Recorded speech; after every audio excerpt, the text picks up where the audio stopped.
कल्पना कीजिए, एक ही रात में लाखों लोग अपने ही घर में अजनबी बन जाए। जहां लोग सदियों से साथ रहते थे, अचानक एक लाइन खिंच जाए और कहा जाए, अब तुम इस देश के नहीं रहे। साल था 1947। ब्रिटिश राज खत्म हो रहा था, भारत आजाद होने वाला था। लेकिन आजादी के साथ आई इतिहास की सबसे दर्दनाक घटनाओं में से एक, भारत का बंटवारा। एक ऐसा फैसला जिसने करोड़ों लोगों की जिंदगी बदल दी। आखिर 1947 में भारत का बंटवारा क्यों हुआ? कहानी शुरू होती है करीब 400 साल पहले। साल था 1600। इंग्लैंड में एक कंपनी बनाई गई, ईस्ट इंडिया कंपनी। इस कंपनी का उद्देश्य था भारत और एशिया के देशों के साथ व्यापार करना। उस समय भारत दुनिया के सबसे अमीर देशों में से एक था। यहाँ का मसाला, कपड़ा और रेशम पूरी दुनिया में मशहूर था। इसी लालच में अंग्रेज व्यापारी बनकर भारत आए। शुरुआत में उन्होंने भारत के कई शहरों में छोटे छोटे व्यापारिक ठिकाने बनाए।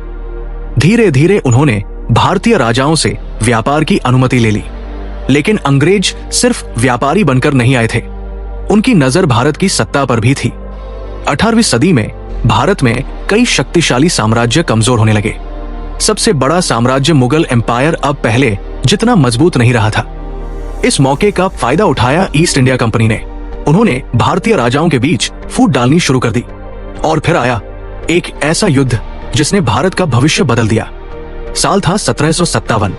ये था बैटल ऑफ प्लसे। इस युद्ध में अंग्रेजों ने बंगाल के नवाब सिराज उद्दौला को हरा दिया और यहीं से भारत में अंग्रेजों की असली ताकत शुरू हुई। अगले 100 सालों में ईस्ट इंडिया कंपनी ने चालाकी, युद्ध और साजिशों से भारत के बड़े हिस्से पर कब्जा कर लिया। कई राज्यों को युद्ध में हराकर और कई राज्यों को धोखे से अपने नियंत्रण में लेकर। लेकिन अंग्रेजों का शासन भारतीयों के लिए बहुत कठोर था। किसानों पर भारी कर लगाए गए, स्थानीय उद्योग खत्म होने लगे और धीरे धीरे लोगों में गुस्सा बढ़ने लगा। आखिरकार 1857 में भारत में एक बड़ा विद्रोह हुआ, जिसे इतिहास में कहा जाता है 1857 का विद्रोह। इस विद्रोह में भारतीय सैनिकों और आम लोगों ने अंग्रेजों के खिलाफ हथियार उठा लिए।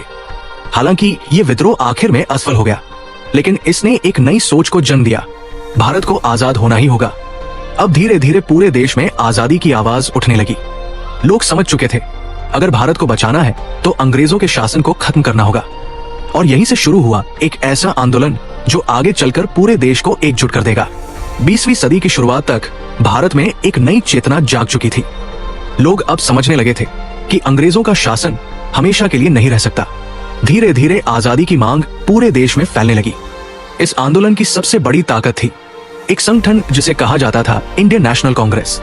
यही वो मंच था जहां भारत के बड़े नेता एकजुट होकर अंग्रेजों के खिलाफ रणनीति बना रहे थे।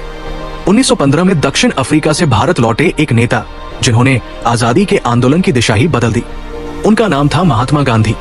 गांधी जी ने एक नया रास्ता चुना, अहिंसा और सत्याग्रह, यानी बिना हथियार उठाए शांतिपूर्ण तरीके से ब्रिटिश शासन का विरोध। उन्होंने पूरे देश में कई बड़े आंदोलन शुरू किए, जैसे असहयोग आंदोलन 1920, नमक सत्याग्रह 1930, भारत छोड़ो आंदोलन 1942। इन आंदोलनों ने भारत के आम लोगों को भी आजादी की लड़ाई से जोड़ दिया। किसान, मजदूर, छात्र, महिलाएं, हर वर्ग के लोग अब इस आंदोलन का हिस्सा बनने लगे। इसी समय कई नए नेता भी उभर कर सामने आए। उनमें से एक थे जवाहरलाल नेहरू।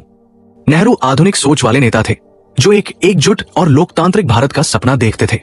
दूसरी तरफ एक और प्रभावशाली नेता थे मोहम्मद अली जिन्ना। शुरुआत में जिन्ना भी हिंदू मुस्लिम एकता के समर्थक थे, लेकिन समय के साथ उनकी सोच बदलने लगी। वे मुसलमानों के अधिकारों को लेकर ज्यादा चिंतित रहने लगे और इसी कारण वे जुड़ गए एक राजनीतिक संगठन से, ऑल इंडिया मुस्लिम लीग। 1930 और 1940 के दशक तक आते आते भारत की राजनीति में एक नया सवाल उठने लगा, क्या आजाद भारत में सभी समुदायों को बराबर अधिकार मिल पाएंगे? कई मुस्लिम नेताओं को डर था कि अगर भारत आजाद हुआ तो बहुसंख्यक हिंदू समुदाय राजनीति में ज्यादा प्रभावशाली हो जाएगा। दूसरी तरफ कई हिंदू नेताओं का मानना था कि भारत एक ही देश है और इसे बांटना सही नहीं होगा।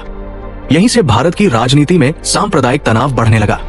हिंदू और मुस्लिम समुदायों के बीच अविश्वास बढ़ता जा रहा था और धीरे धीरे ये बहस एक बड़े सवाल में बदल गई, क्या भारत एक ही देश बना रहेगा या फिर ये दो अलग अलग राष्ट्रों में बंट जाएगा?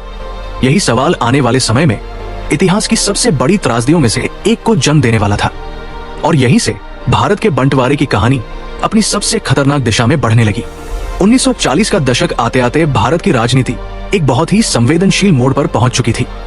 एक तरफ पूरा देश आजादी चाहता था, लेकिन दूसरी तरफ देश के अंदर धार्मिक और राजनीतिक मतभेद तेजी से बढ़ रहे थे।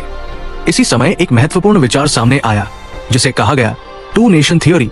इस विचार को आगे बढ़ाया मोहम्मद अली जिन्नाह ने।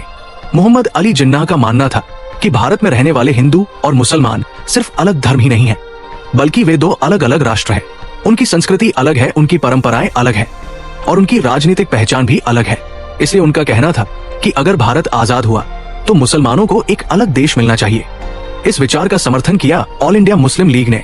1940 में लाहौर में हुई एक ऐतिहासिक बैठक में मुस्लिम लीग ने एक प्रस्ताव पास किया। इसे इतिहास में कहा जाता है लाहौर रेजोल्यूशन। इस प्रस्ताव में मुसलमानों के लिए एक अलग राष्ट्र की मांग की गई। यहीं से पाकिस्तान की मांग खुलकर सामने आ गई। लेकिन इस विचार से हर कोई सहमत नहीं था। इंडियन नेशनल कांग्रेस का मानना था कि भारत सदियों से विभिन्न धर्मों और संस्कृतियों का देश रहा है। नेताओं जैसे महात्मा गांधी और जवाहरलाल नेहरू का विश्वास था कि भारत को एकजुट रहना चाहिए।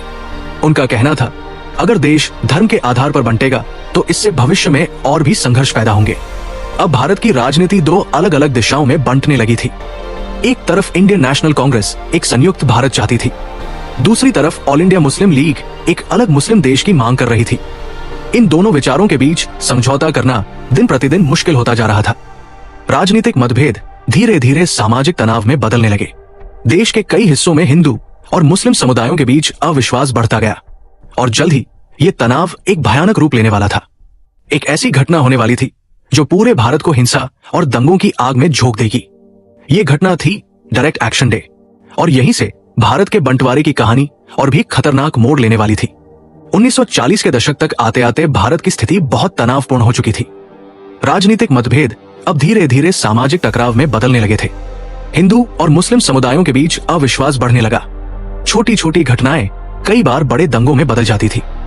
देश के कई शहरों में हिंसा की खबरें आने लगी। लेकिन जल्द ही एक ऐसी घटना हुई जिसने पूरे भारत को हिला दिया। साल था 1946। मोहम्मद अली जिन्नाह और ऑल इंडिया मुस्लिम लीग ने एक बड़ा आंदोलन घोषित किया। इस आंदोलन को कहा गया डायरेक्ट एक्शन डे। इसका उद्देश्य था मुसलमानों के लिए अलग देश पाकिस्तान की मांग को और मजबूत करना। यह दिन तय किया गया 16 अगस्त 1946। इस दिन देश के कई हिस्सों में प्रदर्शन और सभाएं आयोजित की गई। लेकिन सबसे बड़ा असर पड़ा उस समय के शहर कैलकाटा में, जो आज का कोलकाता है। 16 अगस्त 1946 को कैलकाटा की सड़कों पर लाखों लोग इकट्ठा हुए। शुरुआत में ये एक राजनीतिक प्रदर्शन था, लेकिन कुछ ही घंटों में स्थिति नियंत्रण से बाहर हो गई। भीड़ ने एक दूसरे पर हमला करना शुरू कर दिया। शहर की सड़कों पर हिंसा फैल गई, घर जलाए गए, दुकानें लूट ली गई और निर्दोष लोगों पर हमला होने लगा। ये हिंसा लगातार 4 दिनों तक चलती रही।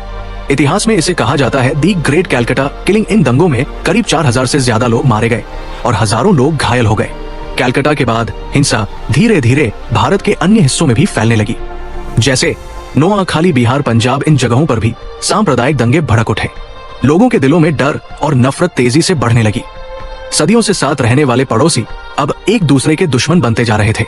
इन बढ़ती हुई हिंसाओं को देखकर ब्रिटिश सरकार को एहसास होने लगा, भारत की स्थिति बहुत तेजी से बिगड़ रही है। अगर जल्द कोई फैसला नहीं लिया गया तो पूरा देश गृह युद्ध की तरफ बढ़ सकता है। और इसी वजह से ब्रिटिश सरकार ने एक बड़ा और ऐतिहासिक फैसला लेने की तैयारी शुरू कर दी। एक ऐसा फैसला जो भारत के भविष्य को हमेशा के लिए बदलने वाला था। भारत का बंटवारा। 1947 तक आते आते ब्रिटिश सरकार समझ चुकी थी कि भारत को लंबे समय तक अपने नियंत्रण में रखना अब संभव नहीं है। देश में आजादी की मांग बहुत तेज हो चुकी थी। साथ ही हिंदू और मुस्लिम समुदायों के बीच बढ़ते तनाव ने स्थिति को और भी जटिल बना दिया था। इसी वजह से ब्रिटेन ने फैसला किया कि भारत को जल्द से जल्द आजादी दी जाएगी। लेकिन अब सबसे बड़ा सवाल था, क्या भारत एक ही देश रहेगा या दो अलग अलग देशों में बंट जाएगा? 1947 में भारत के आखिरी वायसराय लॉर्ड लुईस माउंटबैटन को एक महत्वपूर्ण जिम्मेदारी दी गई। उन्हें भारत की आजादी की प्रक्रिया को जल्दी से पूरा करना था। काफी चर्चा और राजनीतिक बैठकों के बाद एक योजना तैयार की गई जिसे कहा गया माउंटबैटन प्लान। इस योजना के अनुसार ब्रिटिश भारत को 2 नए देशों में बांटा जाएगा, इंडिया पाकिस्तान। ये फैसला भारत के इतिहास का सबसे बड़ा और सबसे कठिन निर्णय था। अब सबसे बड़ी चुनौती थी दोनों देशों की सीमा तय करना। इसके लिए ब्रिटिश सरकार ने एक अधिकारी को चुना, साइरल रैडक्लिफ। दिलचस्प बात यह थी कि साइरल रैडक्लिफ पहले कभी भारत आए भी नहीं थे। फिर भी उन्हें जिम्मेदारी दी गई कि वे भारत और पाकिस्तान की सीमा तय करें और इसके लिए उन्हें दिया गया समय था सिर्फ 5 हफ्ते। इन 5 हफ्तों में साइरल रैडक्लिफ ने नक्शे, जनसंख्या और धार्मिक आंकड़ों के आधार पर एक सीमा रेखा तैयार की। इस सीमा को कहा गया रैडक्लिफ लाइन।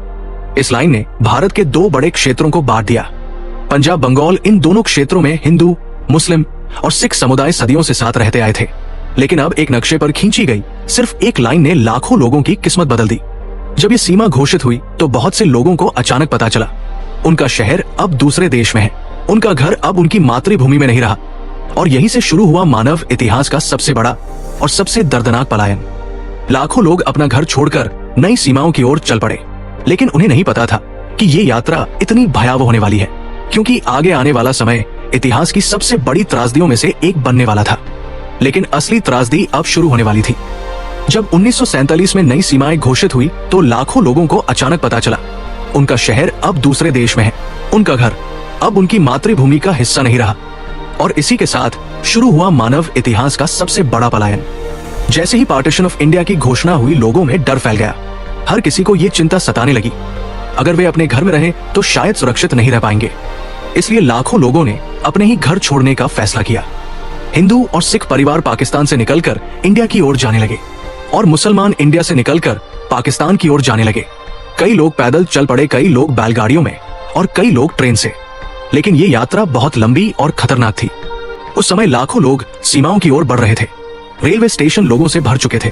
ट्रेनें इतनी भरी होती थी कि लोगों को खड़े होकर सफर करना पड़ता था। लेकिन कई बार ये ट्रेनें अपने गंतव्य तक पहुंचती ही नहीं थी। कई ट्रेनों पर रास्ते में हमला कर दिया जाता था। जब कुछ ट्रेनें सीमा पार पहुंचती थी तो उनके अंदर सिर्फ लाशें होती थी। इतिहास में इन्हें गोस्ट ट्रेन्स अभी कहा गया। ये दृश्य इतना भयावह था कि जिसने भी देखा वो जिंदगी भर भूल नहीं पाया। सिर्फ ट्रेनें ही नहीं, कई गांव भी हिंसा की चपेट में आ गए। पूरे गांवों को आग लगा दी गई, लोगों के घर जला दिए गए। कई परिवार एक दूसरे से हमेशा के लिए बिछड़ गए। बच्चे अपने माता पिता से अलग हो गए और कई लोग रास्ते में ही मारे गए। इतिहासकारों के अनुसार इस पलायन में करीब 1.4 करोड़ लोग अपना घर छोड़ने पर मजबूर हुए और अनुमान है कि करीब 10 लाख लोग मारे गए। ये त्रासदी इतनी बड़ी थी कि आज भी इसे मानव इतिहास के सबसे बड़े और सबसे दर्दनाक पलायनों में से एक माना जाता है। उस समय जो लोग अपने घर छोड़कर गए वे सिर्फ अपना सामान नहीं बल्कि अपनी यादें भी पीछे छोड़ आए। कई परिवार आज भी याद करते हैं वो घर, वो शहर जहां उनके पूर्वज सदियों से रहते आए थे। लेकिन एक राजनीतिक फैसले ने उन्हें हमेशा के लिए अपनी जड़ों से अलग कर दिया।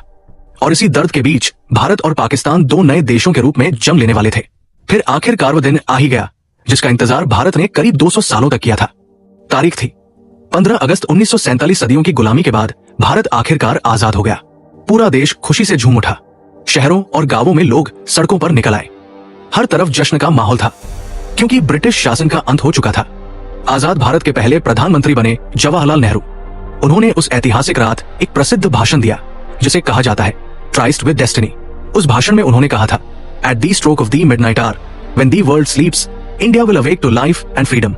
ये पल भारत के इतिहास का सबसे महत्वपूर्ण क्षणों में से एक था। उसी समय एक नया देश भी बना, पाकिस्तान। इसके पहले गवर्नर जनरल बने मोहम्मद अली जिन्ना। उनके नेतृत्व में पाकिस्तान ने भी एक नए राष्ट्र के रूप में अपनी यात्रा शुरू की। लेकिन ये आजादी सिर्फ खुशी नहीं लाई, इसके साथ आया गहरा दर्द भी, क्योंकि उसी समय लाखों लोग अपने घर छोड़ने पर मजबूर हो चुके थे। कई परिवार हमेशा के लिए बिछड़ गए, कई लोग अपनों को खो चुके थे और कई शहरों में अभी भी हिंसा जारी थी। इस तरह 1947 में 2 नए देश बने, इंडिया और पाकिस्तान। लेकिन इस बंटवारे की कहानी सिर्फ राजनीतिक नहीं है। ये कहानी है लाखों लोगों के दर्द की, बिछड़ते परिवारों की और खोई हुई जड़ों की। आज भी भारत और पाकिस्तान के कई परिवारों की यादों में 1947 का वो समय जिंदा है। इतिहास हमें यही सिखाता है, नफरत और विभाजन हमेशा दर्द ही छोड़ जाते हैं। भारत का बंटवारा सिर्फ एक राजनीतिक फैसला नहीं था, ये एक ऐसी घटना थी जिसने लाखों लोगों की जिंदगी हमेशा के लिए बदल दी। ये कहानी है टूटते हुए घरों की, बिछड़ते हुए परिवारों की और उन लोगों की जो एक ही रात में अपनी जमीन से बेघर हो गए। जब पार्टीशन ऑफ इंडिया हुआ तो सिर्फ नक्शे पर एक लाइन नहीं खींची गई, बल्कि लाखों दिलों के बीच एक गहरी दूरी बन गई। कई लोग अपना घर, अपना शहर और अपनी यादें पीछे छोड़कर चले गए। कई परिवार हमेशा के लिए बिछड़ गए और कुछ लोग अपने प्रियजनों को फिर कभी नहीं देख पाए। आज भी इंडिया और पाकिस्तान के कई परिवारों की जड़ें एक दूसरे से जुड़ी हुई है, क्योंकि कभी उनका घर एक ही जमीन पर हुआ करता था। इतिहास हमें एक बहुत गहरा सबक देता है, नफरत कभी किसी को जीत नहीं दिलाती और विभाजन हमेशा अपने पीछे दर्द की कहानियां छोड़ जाता है। लेकिन अगर हम इतिहास से सीखें तो शायद भविष्य को और बेहतर बना सकते हैं। क्योंकि अंत में इंसानियत ही सबसे बड़ी पहचान होती है।